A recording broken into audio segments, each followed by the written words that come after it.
نن زه یو نوی فلم سره حاضر شوی یم چې د هغې نوم جیسکو دی او دا به زه تاسو ته ایکسپلین کوم، یعنی پښتو کې به دا تشریح کوم. او که تاسو زما چینل نه سبسکرایب کړئ نو زما چینل ضرور سبسکرایب کړئ او دغه ویډیو ضرور لایک کړئ. په دې فلم کې د 15 کسان چا په دې خوفناکې کمرې کې بند کړي دي او اخر دې سره د ظلم ولې کوي. نو راځئ په دې فلم کې زه تاسو ته وایم دغه سړی د پولیس نه تښتي او هغه بره چت ته راشي. دې ته دلته کې یو کراس نشان ښکاره شي او یو ریموټ کنټرول هم ورته ښکاره شي. پولیس دا له څلورو طرفونو ګیر کې خو دا ضد وکړي چې زه ستاسو کیپټن هیروین سره خبرې کول غواړم او بیا هغه هلته کې راشي. د دې ملزم نوم ایډګرز وي او دا د پولیس ته وایي که دغه ریموټ ما آن کو نو یو گیم به چالو شي او دا یو د مرګ لوبه ده. خو هیروین دې ته غوسه شي او ته وایي چې تاسو کنټرول کوئ، خو دا سړی دې ته جواب ورنه کړي او دا ریموټ آن کړي. بیا د ټول پولیس والا دا ولي او دا مړ شي. ریموټ آن کولو نه پس یو کمرې کې لیټونه بل شي او 15 کسان هلته کې موږ ګورو چې د هغې په سر باندې پبجي والا هیلمټ وي او دا خلک په زنځیرونو باندې تړلی شوي وي. بیا په سپیکر کې څه اواز راځي چې هغه جیسکو وي. حالانکې دا 10 کاله مخکې مړ شوی و خو دا اوس هم ژوندی دی. دا به موږ تاسو ته مخکې فلم کې ښایو. جیکسو دوی ته وایي که تاسو زندګي کول غواړئ نو دروغ ویل بند کړئ او رښتیا الو وایي او دلته نه ځان وکاږئ. او دا هم ورته وایي که چا رول ماتولو کوشش وکړو نو هغې ته به ډېره سخته سزا میلاویږي. او زه تاسو سره یو گیم اوس کوم او تاسو به لږه وینه ورکوئ، هغې نه پس به دا لیټونه آن شي او تاسو به دلته نه لاړ شئ. او که تاسو خپله ګناه قبوله کړئ نو دغه زنځیرونه به واړه شي او که داسې ونه شو نو د انجام به ډېر خراب وي. بیا یو گیم شروع شي او دغه زنځیرونه دوی ځان ته راکاږي. بیا د جنۍ ته هغه وینې والا خبره یاده شي او دا په دې بلیډ باندې ګوته ووهي او وینه ورکړي او دغه شانتې د دې هغه هیلمټ کلو شي. شانتې د نور خلکو هم دې بلیډ ته لاس ورنږدې کړي او د خپلې هیلمټ یې کلاوي کړي. بل خواته یو کس چې بېهوشه وي او هغه دا زنځیر ځان ته راکاږي او دا رول فالو نه کړي او دغه شانتې دا هلته کې مړ شي. هغې نه پس دغه ټولې دروازې کلاوي شي او دا هر څه په سی سی ټي وي کیمره کې هغې ته ښکاري. دلته کې دوه جنکۍ وي چې له یو نوم اینا وي او له بل نوم کالی وي او دې سره یو سړی میچ هم وي.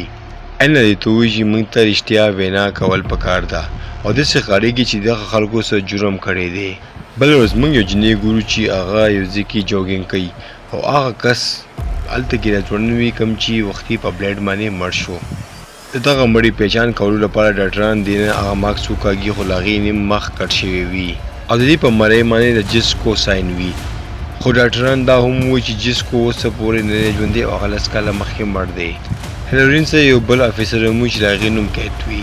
ډاکټران د دې مرۍ نه هغه چپس هم روکاږي او ورته ووایي چې اوس هم 4 کسان ژوندي دي. بل سین کې موږ هغه 4 کسان ګورو چې جیسکو هغې ته یو ګوډۍ باندې یو میسج راوړېږي چې په هغې باندې لیکلي وي چې کنفرم، یعنې خپله ګناه قبول کړئ. او یو ځل بیا هغه زنځیرونه دې راکاږي خو اوس دوی رښتیا حل چالو کړي.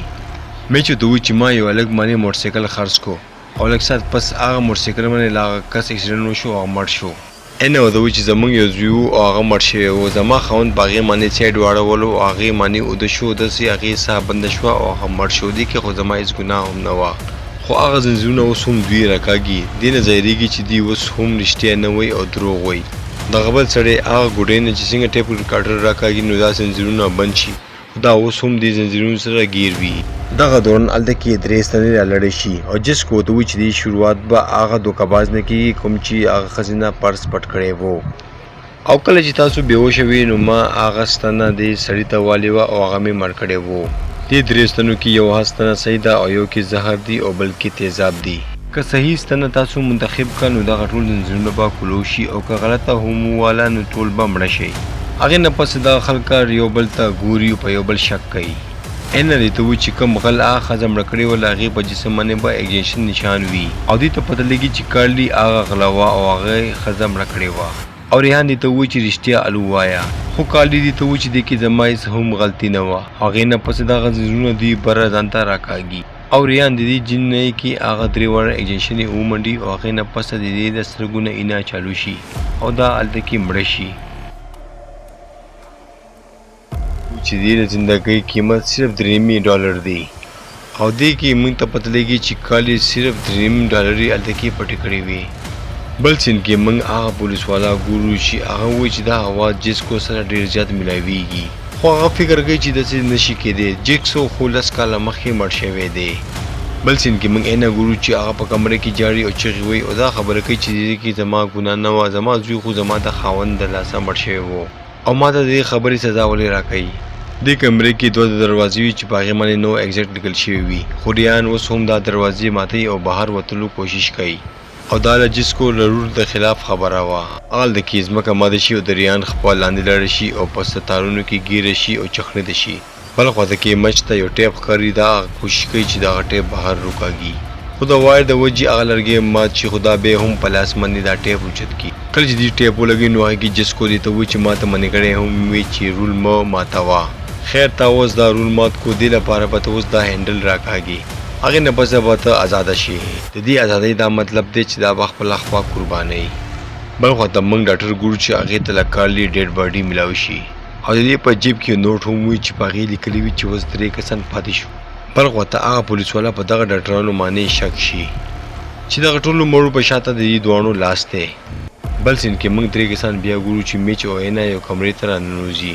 دا په کمرې کې یو ځل بیا یو ټیپ ګوري او دا هغه ټیپ راونیسي او لاندې راکوز کړي.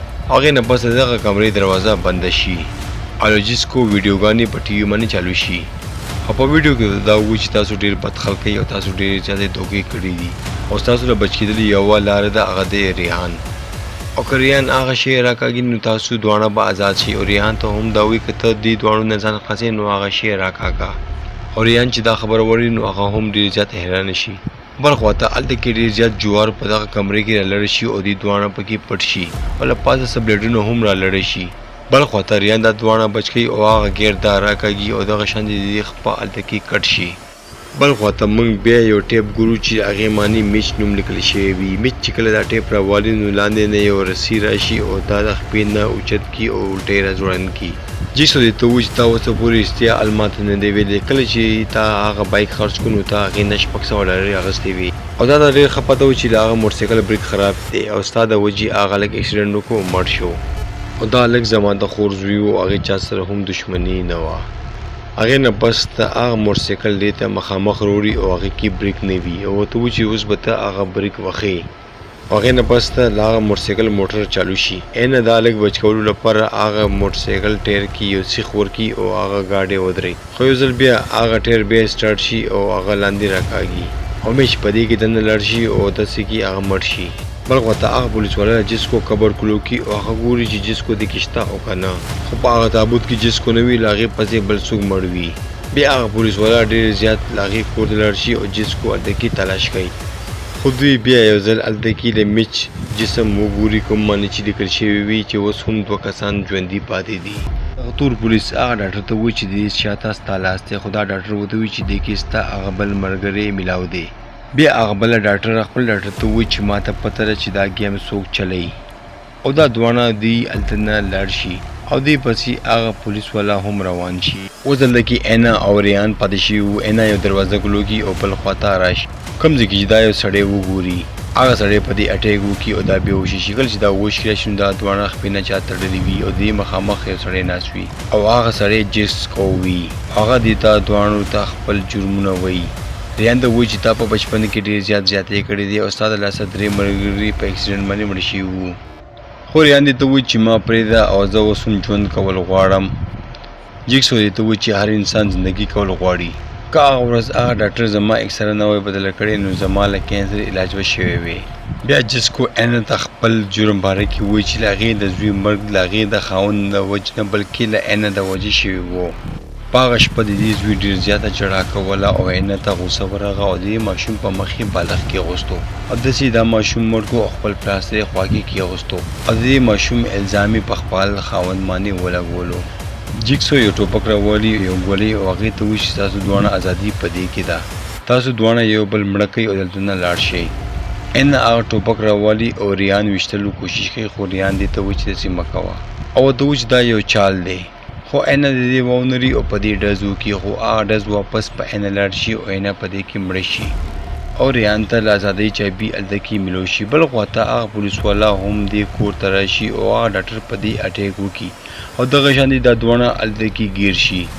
جیکسو دې ته وایي چې تاسو هم خپلې غلطۍ نه ومنئ او دلته نه آزاد شئ او لاړ شئ. هغه پولیس هغه بټن ووهي او دا ډاکټر شاته لاړ شي او دا ډاکټر وایي چې جیسکو اکسره چې چا بدله کړې وه هغه بل څوک نه بلکې زه یم. او دا ډاکټر هغه ډیوایس هلته کې کلو شي او له هغې سر کټ شي او مړ شي.